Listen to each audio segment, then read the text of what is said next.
Hey guys, Damien from Premier Defence Agencies here again. Welcome back to our dirty desktop review. And we're looking at our next UF Pro feature video. This one's going to be about the actual pant features. Now, there are actual factory videos available on the web if you can hunt them down from Armin UF Pro, giving you a full description, but we're going to give you a quick rough run over and explain why some of these features are and what they're for. So let's kick off. Back to one of my favourite camo patterns again, and slow cam, and it's in the Striker Gen 2 combat pants. Now we'll start up around the waistband. When you choose your size, the waist goes up in increments of 1 inch or 2.5 centimetres. There is flexible elastic bands on both sides which can get you, let's say, another 3/4 of an inch easy without getting too uncomfortable. So you can stretch out for a little more size. You might want to order closer to your upper size end as opposed to your lower. So if I'm a bang on 32-inch waist, so I take a 32. Let's say you're close to a 33, still take the 32, it'll stretch. And maybe if you're a bit into a 33 and you want a tight fit, take the 32 and stretch. Don't forget, in that sizing, get your inside leg length measurement right for the knee pads. Okay, fastening, we've got metal hook and then secured by a press stud to stop it coming apart. This is actually really quite a strong securing device, and we've experienced no problems with it at all, and that's probably why it's there. Armin's a very fastidious person, and he wants these to be the best pants you've ever owned. So onto the belt loops. There are two belt loops. One is secured by a press stud and the other one is fixed by bar stitching. Now the reason for this is, if you're going to wear this with an inner belt, so a velcroed inner belt, that goes through this one, and then your outer belt, which you're going to take on and off all the time, goes through these loops. And that allows you to access that outer belt like a gun belt. Take it off, put it back on without too much grief. Okay, moving down to the pockets. Each side there's a great big, deep, easy to get to slash pocket. Then down in the inner thigh area, we've got what is usually known as a knife pocket. So little folding blade clip knife will go in there. Also take pistol magazines, and you'll see that, various people.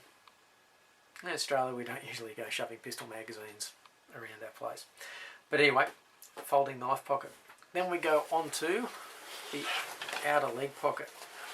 Now some of you are probably wondering why there is a flap on this outer pocket, and that's exactly what it's for. If you're going to carry your mobile phone externally, that's what's designed for.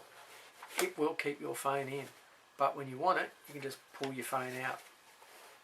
Over time, that plastic stiffener in there will allow you to fold that flatter and actually be even more secure. So if you want your phone, you can flip that out or just pull it, grab your phone. Otherwise it'll keep your phone intact. That also velcros out. It's not something you want to use.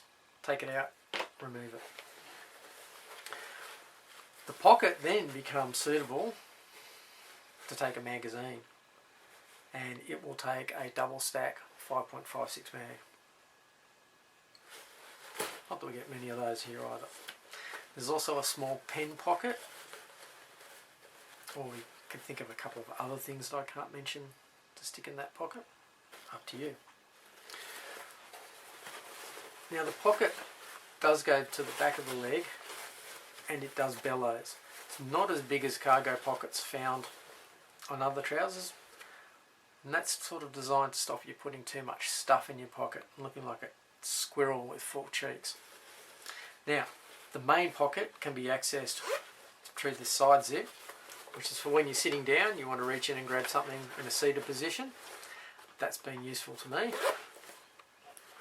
and then the main entry pocket coming down from the top. Once inside, you'll find again there's more internal storage. Smaller pocket, and one of these, it's a small one, it's a large one, these will take a phone as well, so you can store your phone internally inside. Mostly the storage is about making sure that the items you put in there are secure, and you don't get that problem with bellows pockets where a large item in here will rattle backwards and forwards as you run or move, and that's so annoying. Right, going round to the back, 2 back pockets, simple zip, nice and deep, and the pocket zippers go to the outside, so you're not going to end up with anything interfering around here. You'll also notice that the pocket has been cut into the rear stretch material. It's a really nice stretch. This is one of the things that I like UF Pro over Cry, is because the amount of stretch you get, and in the Cry you have the seam along here pulling into your bum. Don't like that. This is great. Now that pocket is internal, okay, so it won't have any effect on the stretch. And when you see how far that stretch material goes, it's one of the reasons why you can do so much in these pants without them having to be so baggy. Okay. Came back around the other leg, it's the same pocket configuration again. Now this pocket configuration is the same across the Striker Gen 2 and the Striker HT combat pants. The new Striker X, which we haven't bought a pair out yet, that has a different pocket arrangement. We'll go over that in a later video. We've spoken already about the knee pads. If you want to see that, check out the other video. Down on the leg, we have a leg pocket. Zippered, and on the outside of the leg, it's not a bad size. However, once again, with any leg pocket, you do need to be careful what you put into that pocket, because again, as you run, it's going to flap around against the bottom of your leg. It gets really annoying. Now, inside the pocket though is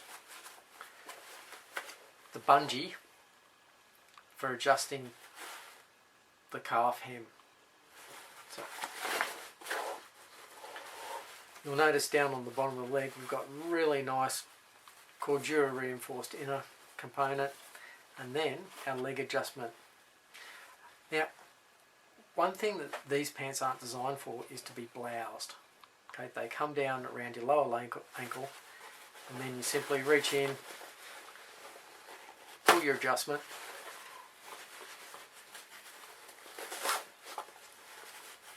and it draws the leg closed. Now, once you've drawn it closed, you can leave it like that.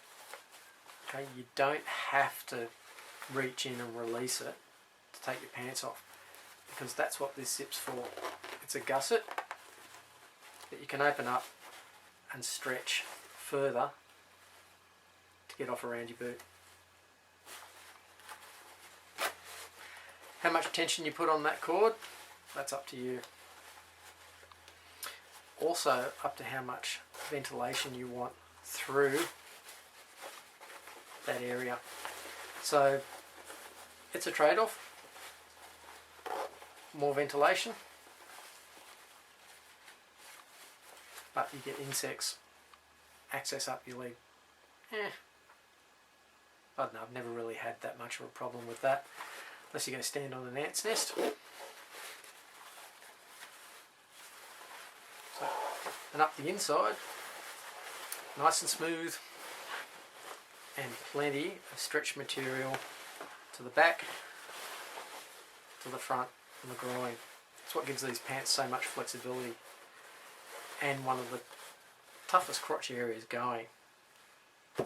If you can blow this out, you're doing gymnastics. Now, last thing, the fly. You'll notice The Fly has duffel-ended zip.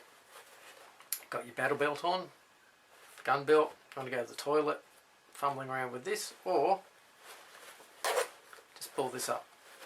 It's not a huge amount of space and it can be a bit of a wriggle, but it's a lot easier than trying to wriggle your gun belt off. So that's pretty much it. Quick 5 minutes on the UF Pro Striker Gen 2 combat pants. Hope you've enjoyed this. Have a look at the other video for the knee pads, and we'll throw some more products at you shortly in the Down and Dirty desktop.